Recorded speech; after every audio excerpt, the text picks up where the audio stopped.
Louis Fischer की किताब है महात्मा गांधी का जीवन। आज हम उसके एक खास हिस्से में झांक रहे हैं। फिशर, आप जानते हैं, जाने माने पत्रकार थे। वो 1942 में गांधी जी से मिले सेवाग्राम आश्रम में। हाँ, मिली थी। और गांधी जी ने ही उन्हें बताया कि भाई वो 1917 की बात जब उन्होंने तय किया कि अब अंग्रेजों को कहना पड़ेगा भारत छोड़ो। बिल्कुल। और वो जो नींव थी ना, वो दरअसल चंपारण में पड़ी। चंपारण? हाँ, आज हम उसी कहानी की गहराई में उतरेंगे। ये सिर्फ बिहार के एक छोटे से इलाके का मामला नहीं था। नहीं था। इसने गांधी जी के काम करने का तरीका बदल दिया और भारत की आजादी की लड़ाई को एक नई ही दिशा दे दी। और कमाल की बात यह है कि शुरुआत हुई एक अनपढ़ किसान से। है ना कमाल? एक अनपढ़ लेकिन कह सकते हैं बहुत जिद्दी किसान से। बिल्कुल। तो चलिए समझते हैं कि कैसे इस एक किसान की जिद ने पूरा इतिहास का रुख मोड़ दिया। कहानी शुरू होती है दिसंबर 1916 से। लखनऊ में कांग्रेस का सालाना अधिवेशन था। हाँ, वो बड़ा अधिवेशन था। करीब 2300 प्रतिनिधि आए थे और बहुत सारे दर्शक भी थे। गांधी जी भी वहीं थे। और वहीं उनकी मुलाकात होती है राजकुमार शुक्ला से। हाँ, राजकुमार शुक्ला। फिशर लिखते हैं कि दुबले पतले से थे, लेकिन आंखों में एक गजब की दृढ़ता थी। ये चंपारण से आए थे, बिहार का वो इलाका जो नेपाल बॉर्डर के पास है, हिमालय की तलहटी में। जी। फिशर ने लिखा है वो पढ़े लिखे नहीं थे, अनपढ़ थे, लेकिन अपने इरादे के बहुत पक्के। बिल्कुल। और वो वहां पहुंचे थे कांग्रेस के नेताओं को बताने कि बिहार में ये जो जमींदारी व्यवस्था है, खासकर नील की खेती को लेकर कितना अन्याय हो रहा है। अच्छा। चंपारण के ज्यादातर किसान उस वक्त बटाईदार थे, मतलब अंग्रेज जमींदारों की जमीन पर उनकी शर्तों पर खेती करने वाले। हाँ, शेयर क्रॉपर्स। जी, शेयर क्रॉपर्स। राजकुमार शुक्ला भी उन्हीं में से एक थे। अब पता नहीं किसने, पर किसी ने उन्हें सलाह दी होगी कि भाई अपनी समस्या लेकर गांधी जी के पास जाओ। शायद वो रास्ता निकाल दें। हाँ, शायद वो कुछ कर सकते हैं। गांधी जी ने शुक्ला को बताया कि देखो भाई, अभी तो मुझे कानपुर जाना है और देश के दूसरे हिस्सों में भी जाने का वादा कर चुका हूँ। हाँ, उनका कार्यक्रम तो तय था। लेकिन शुक्ला जी कहाँ मानने वाले थे। गांधी जी कानपुर गए तो शुक्ला जी भी पीछे पीछे पहुंच गए। कमाल है। फिर गांधी जी अहमदाबाद के पास अपने आश्रम लौटे तो शुक्ला वहां भी पहुंच गए। अरे बाप रे। हफ्तों तक, फिशर लिखते हैं, हफ्तों तक गांधी जी के साथ साए की तरह लगे रहे। बस एक ही रट, तारीख तय कीजिए, चंपारण चलिए। सोचिए जरा उस किसान की लगन, हफ्तों तक पीछा ही नहीं छोड़ा। आखिरकार गांधी जी शुक्ला की इस जिद से और जो आप बीती उन्होंने सुनाई होगी, उससे वो प्रभावित हुए। हाँ। उन्होंने कहा, ठीक है, मैं फलां तारीख को कलकत्ता में रहूंगा, तुम वहीं आकर मुझसे मिलो और मुझे चंपारण ले चलो। ये सिर्फ वादा नहीं था, है ना, ये उस किसान की जो अटूट निष्ठा थी उसका सम्मान था। बिल्कुल बिल्कुल। और फिर महीनों गुजर गए। गांधी जी कलकत्ता पहुंचे, अपने काम निपटाए। जैसे ही वो फ्री हुए, क्या देखते हैं, शुक्ला जी वहीं मौजूद, धैर्य से इंतजार कर रहे थे। वाह। गांधी जी ने हाँ कहा और दोनों बैठ गए ट्रेन में, पटना के लिए। बिहार के लिए। हाँ। पटना में शुक्ला उन्हें ले गए राजेंद्र प्रसाद के घर। हाँ, वही राजेंद्र प्रसाद जो बाद में कांग्रेस के अध्यक्ष बने और फिर आजाद भारत के पहले राष्ट्रपति। जी। उस वक्त राजेंद्र प्रसाद शहर में नहीं थे। अच्छा। लेकिन उनके जो नौकर थे वो शुक्ला को पहचानते थे। पहचानते थे? कैसे? क्योंकि शुक्ला अक्सर नील किसानों की वकालत करने, उनकी पैरवी करने राजेंद्र प्रसाद के पास आते रहते थे। तो नौकरों को पता था कि ये वही आदमी है। अच्छा, तो वो चेहरा जाना पहचाना था। हाँ। तो नौकरों ने उन्हें रुकने तो दिया, जमीन पर सोने की जगह भी दे दी। लेकिन एक अजीब बात हुई, उन्होंने गांधी जी को कुएं से पानी नहीं निकालने दिया। क्यों? उन्हें लगा ये शुक्ला के साथ कोई और किसान है और कहीं ये अछूत ना हो। ओह, तो मतलब उस समय के समाज का आईना दिखाती है। छुआछूत कितनी गहरी बैठी हुई थी। बिल्कुल। और शायद इसी घटना ने गांधी जी को भी सोचने पर मजबूर किया होगा। उन्हें लगा होगा कि सिर्फ एक किसान की बात सुनकर चंपारण नहीं जाना चाहिए। हाँ, पूरी जानकारी चाहिए। पूरी तस्वीर देखनी होगी और जानकारी जुटानी पड़ेगी। शुक्ला शायद पूरी बात ना बता पाए। सही कहा। इसीलिए उन्होंने सीधे चंपारण जाने के बजाय पहले मुजफ्फरपुर जाने का फैसला किया। वो रास्ते में ही पड़ता था। जी। उन्होंने प्रोफेसर जेबी कृपलानी को तार भेजा। उनसे वो पहले शांति निकेतन में मिल चुके थे। हाँ, टैगोर के शांति निकेतन में। बिल्कुल। आधी रात का वक्त था, 15 अप्रैल 1917, जब ट्रेन मुजफ्फरपुर पहुंची। और स्टेशन पर प्रोफेसर कृपलानी छात्रों की एक बड़ी भीड़ के साथ गांधी जी का इंतजार कर रहे थे। ये तो बड़ी बात थी उस जमाने में। हाँ। मलकानी, वो तो सरकारी स्कूल में टीचर थे ना? जी हाँ, सरकारी स्कूल में शिक्षक थे। और गांधी जी ने बाद में इस बात का जिक्र भी किया कि ये कितनी असाधारण बात थी। क्यों असाधारण? क्यों? क्योंकि उन दिनों खासकर छोटे शहरों में कोई सरकारी मुलाजिम, हाँ, होम रूल या स्वराज की बात करने वाले किसी नेता को अपने घर पनाह देने की हिम्मत आसानी से नहीं करता था। अच्छा, अंग्रेजों का डर था, खौफ था। बिल्कुल। तो प्रोफेसर मलकानी का ये कदम वाकई हिम्मत का काम था। सही में? जैसे ही गांधी जी के मुजफ्फरपुर आने की खबर फैली और उनके मकसद का पता चला, चंपारण और आसपास के जो बटाईदार किसान थे, हाँ। वो सब उनसे मिलने के लिए उमड़ पड़े। उन्हें लगा होगा कि कोई उनकी सुनने वाला आया है, कोई उनका चैंपियन आया है। हाँ, पैदल, बैलगाड़ियों से जैसे भी बन पड़ा लोग पहुंचने लगे। इसी दौरान मुजफ्फरपुर के कुछ वकील भी गांधी जी से मिले। अच्छा, वकीलों ने क्या कहा? उन्होंने बताया कि वो कैसे बटाईदारों के केस लड़ रहे हैं और बदले में कितनी फीस लेते हैं। ओह। और गांधी जी का क्या रिएक्शन था? ये सुनकर गांधी जी ने उन वकीलों को खूब फटकार लगाई फटकार। हाँ। उन्होंने कहा, आप लोग इन गरीब कुचले हुए किसानों से इतनी भारी फीस क्यों लेते हैं? सही सवाल। उन्होंने कहा, हमें अदालतों में जाना बंद कर देना चाहिए। बंद कर देना चाहिए। हाँ, कहा जहां किसान इतने डरे हुए हों, इतने कुचले हुए हों, वहां ये कानून की अदालतें बेकार हैं। उनके लिए असली राहत डर से मुक्ति पाना है। बिल्कुल। और यही हमें गांधी जी के काम करने का वो खास तरीका, वो सिद्धांत साफ दिखता है। हाँ, समस्या की असली जड़ क्या है? लोगों का डर। उसको खत्म करो। सही। सिर्फ ऊपरी तौर पर अदालतों में केस लड़ने से कुछ नहीं होगा। वो एक तरह से मनोवैज्ञानिक स्तर पर काम करना चाहते थे। तो ये असल समस्या थी क्या, जिससे किसान इतने डरे हुए थे? समस्या थी नील की खेती से जुड़ी ही पूरी व्यवस्था। अच्छा। चंपारण की जो ज्यादातर उपजाऊ जमीन थी, वो बड़ी बड़ी जागीरों में बंटी थी। मालिक थे अंग्रेज। और किसान? और भारतीय किसान उन जमीनों पर बटाईदार के तौर पर काम करते थे। और एक बहुत पुराना अनुबंध था, एक अग्रीमेंट, जिसके तहत किसानों को अपनी जोत के 3/20 हिस्से पर 3/20 यानी 15%। हाँ, 15% जमीन पर नील उगाना पड़ता था। और सिर्फ उगाना ही नहीं, क्या?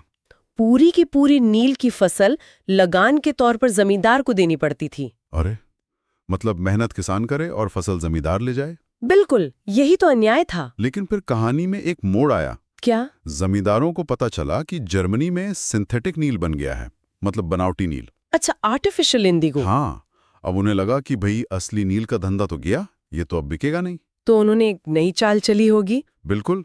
उन्होंने किसानों से कहा कि देखो, अगर तुम चाहो तो ये जो 15% नील उगाने की शर्त है, इससे मुक्त हो सकते हो। अच्छा, लेकिन कैसे?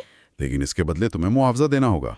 मुआवजा देना होगा मतलब शर्त से छूटने के लिए भी पैसा दो। हाँ, अब ये नील वाली शर्त किसानों के लिए थी तो बड़ी सरदर्दी। हाँ, वो तो थी। तो कई किसानों ने सोचा, चलो मुआवजा देकर इस झंझट से छुटकारा पाते हैं। उन्होंने खुशी खुशी साइन कर दिए।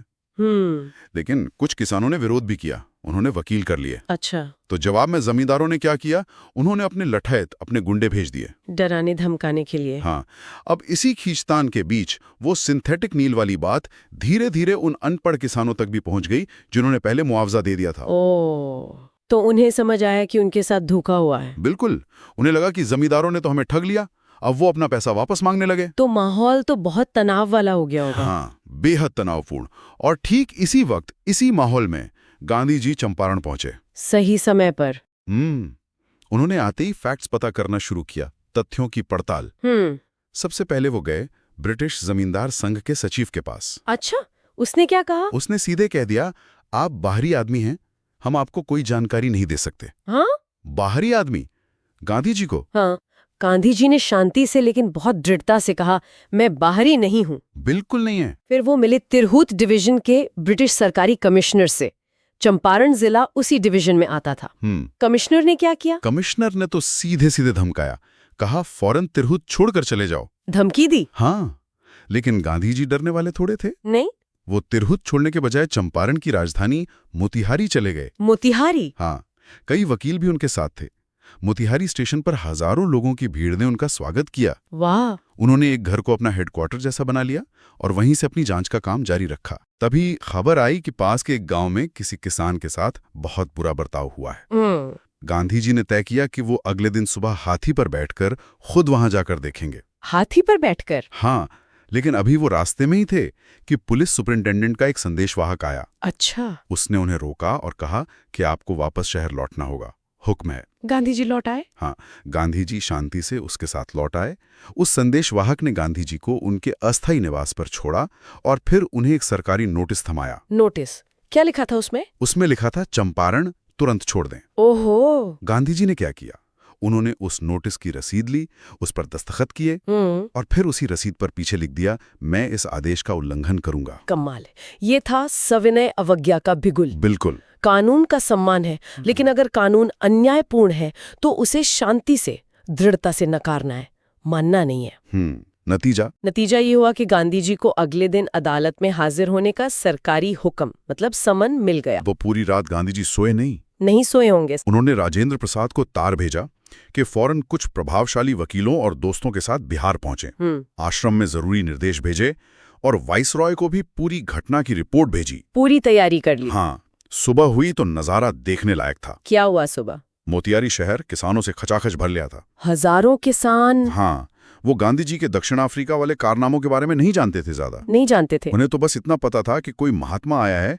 जो उनकी मदद करना चाहता है और अब वो अधिकारियों की वजह से मुश्किल में है। अपने मसीहा को मुश्किल में देखकर वो आ गए। हाँ, हजारों लोगों का वो हुजूम बिना किसी नेता के बुलावे के खुद बखुद वहां जमा हो गया था। ये अंग्रेजों के डर से उनकी आजादी की तरफ पहला कदम था। सही बात है। अधिकारी तो घबरा गए होंगे। हाँ, अधिकारी घबरा गए। इतनी भीड़ को संभालना उनके बस का नहीं था। बिल्कुल। गांधी जी ने भीड़ को शांत और नियंत्रित करने में अधिकारियों की मदद की। गांधी जी ने मदद की। हाँ, वो बहुत विनम्र थे, लेकिन उनका ये कदम और वो भीड़, इसने अंग्रेजों को एक साफ संदेश दे दिया था। क्या संदेश? कि तुम्हारी जिस ताकत से, जिस रौब से अब तक लोग डरते थे, उसे अब चुनौती दी जा सकती है, और वो भी शांति से। ये एक तरह से मनोवैज्ञानिक जीत की शुरुआत थी। बिल्कुल। सरकार तो सख्ते में थी। हाँ। सरकारी वकील ने जज से कहा कि मुकदमा कुछ देर के लिए टाल दिया जाए। वो शायद ऊपर पूछना चाहते होंगे कि अब क्या करें। हाँ, शायद। गांधी जी ने इस देरी का विरोध किया। और फिर गांधी जी ने अदालत में एक बयान पढ़ा जिसमें उन्होंने कानून तोड़ने का अपना जुर्म कबूल किया। जुर्म कबूल किया?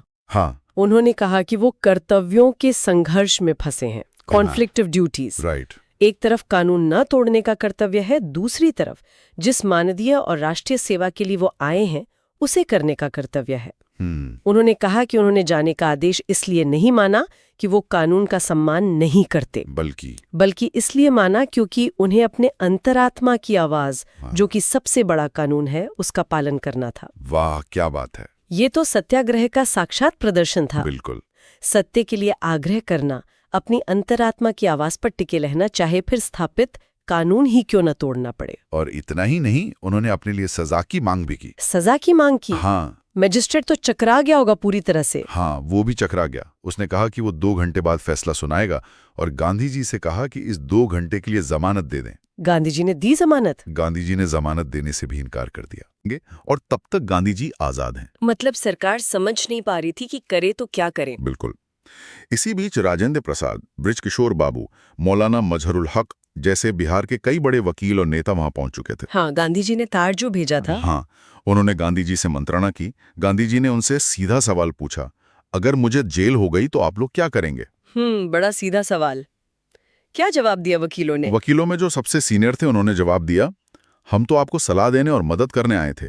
अगर आप ही जेल चले गए तो सलाह किसको देंगे? हम लोग तो वही अपने घर लौट जाएंगे। ये जवाब दिया? हाँ। इस पर गांधी जी ने उनसे पूछा, और इन बटाईदारों का क्या होगा? इनके साथ जो अन्याय हो रहा है उसका क्या? बिल्कुल। राजेंद्र प्रसाद ने बाद में लिखा कि गांधी जी के सवाल के बाद वकीलों ने आपस में मशवरा किया। क्या सोचा उन्होंने? उन्होंने सोचा, ये आदमी गांधी जी यहाँ के लिए बिल्कुल अजनबी हैं, फिर भी इन किसानों के लिए जेल जाने को तैयार हैं। और हम लोग जो न सिर्फ यहीं के रहने वाले हैं, बल्कि इन किसानों की सेवा करने का दावा भी करते हैं, अगर हम डर कर घर लौट गए तो ये कितनी शर्म की बात होगी। सही बात है। ये तो शर्मनाक पलायन होगा। तो फिर वो सब वापस गांधी जी के पास गए। हाँ, वापस गए और बोले, हम आपके पीछे जेल जाने को तैयार हैं। ये हुई ना बात। ये सुनते ही गांधी जी खुशी से बोल उठे, चंपारण की लड़ाई जीत ली गई। लड़ाई जीत ली गई? अभी तो कुछ हुआ भी नहीं था। हाँ, लेकिन गांधी जी समझ गए थे कि जब ये वकील, ये पढ़े लिखे लोग डर छोड़कर जेल जाने को तैयार हैं, तो असली लड़ाई तो जीत ली गई, एकता आ गई। फिर उन्होंने एक कागज लिया और वकीलों के जोड़े बनाए। जोड़े किस लिए? और ये तय किया कि अगर गिरफ्तारी हुई तो कौन सा जोड़ा कब अपनी गिरफ्तारी देगा। पूरी योजना बना ली। वाह, ये जुटता ही असली जीत थी। बिल्कुल, और हुआ भी वही। क्या हुआ? कुछ ही दिन बाद मजिस्ट्रेट का संदेश आया, लेफ्टिनेंट गवर्नर ने गांधी जी के खिलाफ केस वापस लेने का आदेश दिया है। केस वापस? हाँ, आधुनिक भारत में सविनय अवज्ञा की ये पहली स्पष्ट जीत थी। बिना किसी हिंसा के, सिर्फ नैतिक बल, एकता और सत्य के आग्रह से। जबरदस्त। अब रास्ता साफ था। गांधी जी और वकीलों की टीम ने मिलकर किसानों की शिकायतों की एक बहुत बड़ी, बहुत व्यवस्थित जांच शुरू की। कितने किसानों से बात की होंगी? करीब 10,000 किसानों के बयान लिए गए, सबूत इकट्ठे किए गए, दस्तावेज जमा किए गए। बाप रे, 10,000! पूरा इलाका जैसे जाग उठा था, जांचकर्ताओं की गतिविधि से गूंज रहा था। जमींदार तो विरोध कर रहे होंगे। जाहिर है, जमींदार इसका पुरजोर विरोध कर रहे थे। जून के महीने में गांधी जी को lieutenant governor sir Edward Gait ने मिलने बुलाया। गवर्नर ने बुलाया? गांधी जी को थोड़ी चिंता हुई होगी। हाँ, थोड़ी आशंका हुई, इसलिए जाने से पहले उन्होंने अपने साथियों के साथ बैठकर पूरी योजना बनाई कि अगर वो वापस नहीं लौटे, मतलब अगर गिरफ्तार कर लिए गए, तो आंदोलन कैसे जारी रखना है। पूरी प्लानिंग। हाँ, लेकिन गवर्नर के साथ उनकी 4 लंबी बैठकें हुई। 4 बैठकें? नतीजा क्या निकला? नतीजा ये निकला कि गवर्नर ने नील बटाईदारों की हालत की जांच के लिए एक सरकारी आयोग बनाने का फैसला किया। Official commission. अच्छा। और सबसे बड़ी बात, इस आयोग में जमींदारों और सरकारी अधिकारियों के साथ किसानों के एकमात्र प्रतिनिधि के तौर पर गांधी जी को भी शामिल किया गया। ये तो बहुत बड़ी बात थी, किसानों का प्रतिनिधि और वो भी गांधी जी। हाँ। गांधी जी शुरू में लगातार 7 महीने चंपारण में रहे। 7 महीने? हाँ, और उसके बाद भी कई छोटी छोटी यात्राएं करते रहे। सोचिए, एक अनपढ़ किसान की जिद पर शुरू हुई ये यात्रा। हाँ, जिसके शायद कुछ ही दिनों तक चलने की उम्मीद थी, उसने गांधी जी के जीवन का लगभग 1 साल ले लिया। पूरा 1 साल। उस सरकारी जांच आयोग के सामने जमींदारों के खिलाफ इतने सबूत पेश किए गए, इतने कि वो हिल गए। जब उन्होंने देखा कि अब बचना मुश्किल है, तो वो सिद्धांत रूप में किसानों को मुआवजा, मतलब रिफंड देने को राजी हो गए। हाँ, उन्होंने गांधी जी से पूछा कितना पैसा वापस करना होगा। उन्हें लगा होगा गांधी जी पूरा पैसा मांगेंगे। हाँ, उन्हें लगा होगा कि गांधी जी उस पूरे पैसे की वापसी की मांग करेंगे जो उन्होंने गैर कानूनी तरीके से धोखे से वसूला था। गांधी जी ने कितना मांगा? गांधी जी ने मांगा सिर्फ 50%। सिर्फ 50? क्यों?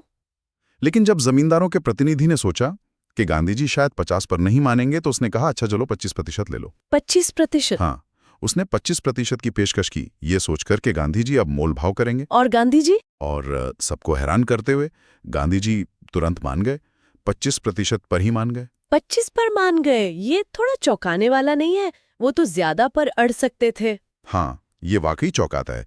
वो तो पूरी रकम या कम से कम 50% पर अड़ सकते थे, खासकर जब जमींदार साफ तौर पर गलत थे। बिल्कुल सही सवाल है। गांधी जी ने बाद में समझाया कि देखो, यहाँ पैसे की रकम उतनी जरूरी नहीं थी। अच्छा, तो क्या जरूरी था? जरूरी था ये सिद्धांत कि जमींदारों को पैसा लौटाना पड़ रहा है। पहली बार उन्हें झुकना पड़ रहा था, और पैसे लौटाने के साथ साथ उन्हें अपनी इज्जत, अपनी प्रतिष्ठा का भी एक हिस्सा छोड़ना पड़ रहा था। हाँ, ये बात तो है। अब तक किसान क्या मानते थे कि जमींदार तो कानून से भी ऊपर है, कोई उनका कुछ नहीं बिगाड़ सकता। सही। अब किसानों ने अपनी आंखों से देखा कि उनके भी अधिकार हैं और उनके हक के लिए लड़ने वाले भी हैं। सबसे बड़ी बात, उन्होंने हिम्मत सीखी, उनका डर टूटा। तो 25% पर मानकर गांधी जी ने वो गतिरोध तोड़ा और सिद्धांत की जीत पक्की कर ली। समझ गया। मतलब रकम से ज्यादा इंपॉर्टेंट था उनका झुकना और किसानों का डर टूटना। बिल्कुल। और इसका असर भी दिखा। क्या असर हुआ?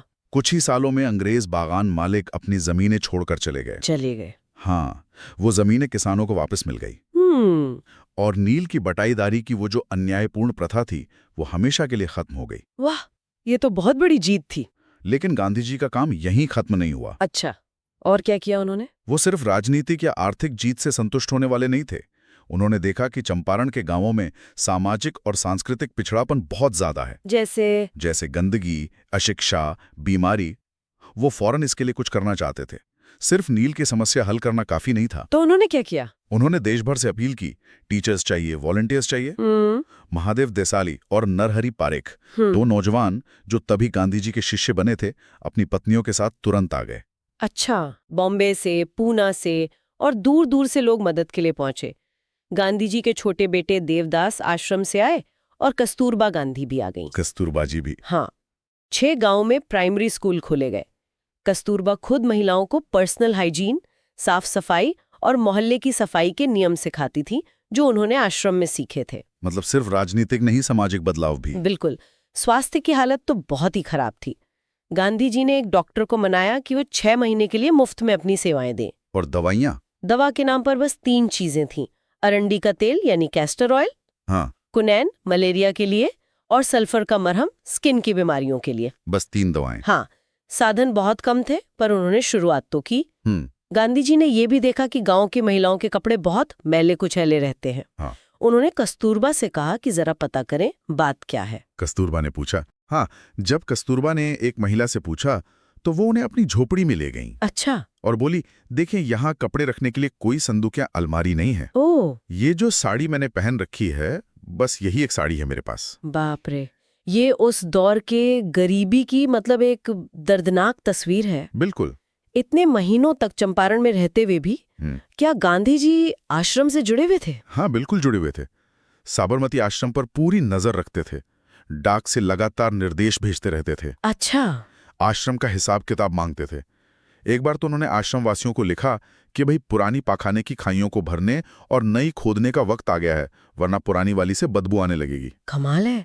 मतलब इतने बड़े आंदोलन के बीच भी उनका ध्यान ऐसी छोटी छोटी लेकिन जरूरी व्यवहारिक चीजों पर था। हाँ, वाकई चंपारण गांधी जी के जीवन में एक टर्निंग पॉइंट था, एक निर्णायक मोड़। उन्होंने खुद फिशर से कहा था, मैंने जो किया वो कोई बहुत बढ़िया असाधारण बात नहीं थी। अच्छा, तो क्या कहा उन्होंने? मैंने बस इतना ऐलान किया कि अंग्रेज मुझे मेरे ही देश में हुक्म नहीं दे सकते। सीधी सरल लेकिन कितनी शक्तिशाली बात है ये। हाँ। लेकिन एक बात पर ध्यान देना जरूरी है, चंपारण की शुरुआत किसी बड़े विद्रोह या अवज्ञा के इरादे से नहीं हुई थी। नहीं हुई थी। नहीं, ये तो बस बहुत सारे गरीब किसानों की तकलीफ को कम करने की एक सीधी सादी कोशिश थी, जो धीरे धीरे एक बड़े आंदोलन में बदल गई। और यही गांधी जी का खास तरीका था। क्या तरीका? उनकी राजनीति हमेशा आम लोगों की रोजमर्रा की व्यावहारिक समस्याओं से जुड़ी होती थी। वो किसी किताबी विचारधारा या अमूर्त सिद्धांतों के लिए नहीं लड़ते थे। वो लोगों के लिए लड़ते थे। हाँ, वो जीते जागते इंसानों के लिए, उनकी तकलीफों को दूर करने के लिए लड़ते थे। इसी दौरान एक और दिलचस्प घटना हुई थी ना, वो एंड्रयूज वाली। हाँ, चार्ल्स फ्रियर एंड्रूज। वो एक अंग्रेज पादरी थे, शांतिवादी और गांधी जी के पक्के अनुयायी बन चुके थे। वो फिजी जा रहे थे किसी काम से, तो जाने से पहले गांधी जी से विदा लेने चंपारण आए। अच्छा। गांधी जी के जो साथी वकील थे, उन्हें लगा कि एंड्रूज का चंपारण में रुकना फायदेमंद हो सकता है। क्यों? उन्हें क्यों लगा ऐसा? शायद उन्हें लगा कि एक अंग्रेज का साथ होने से अधिकारियों पर कुछ असर पड़ेगा, एक अंग्रेज हमारी तरफ है, ये दिखाने से शायद मदद मिले। अच्छा, एंड्रूज तैयार थे रुकने को? एंड्रूज तैयार थे, अगर गांधी जी कहते तो वो रुक जाते। लेकिन गांधी जी ने साफ मना कर दिया, बिल्कुल कड़ाई से मना कर दिया। क्यों? उन्होंने अपने साथियों से कहा, आप लोगों को लगता है कि इस मुश्किल असमान लड़ाई में एक अंग्रेज का साथ होना मददगार होगा? ये आपके दिल की कमजोरी दिखाता है। हमारा मकसद सच्चा है और ये लड़ाई जीतने के लिए आपको खुद पर भरोसा करना होगा, दूसरों पर नहीं। हाँ, आपको मिस्टर एंड्रूज का सहारा नहीं ढूंढना चाहिए सिर्फ इसलिए क्योंकि वो एक अंग्रेज है। क्या सबक था? आत्मनिर्भरता का। बिल्कुल। राजेंद्र प्रसाद लिखते हैं, गांधी जी ने हमारे मन की बात एकदम सही पढ़ ली थी और हमारे पास कोई जवाब नहीं था।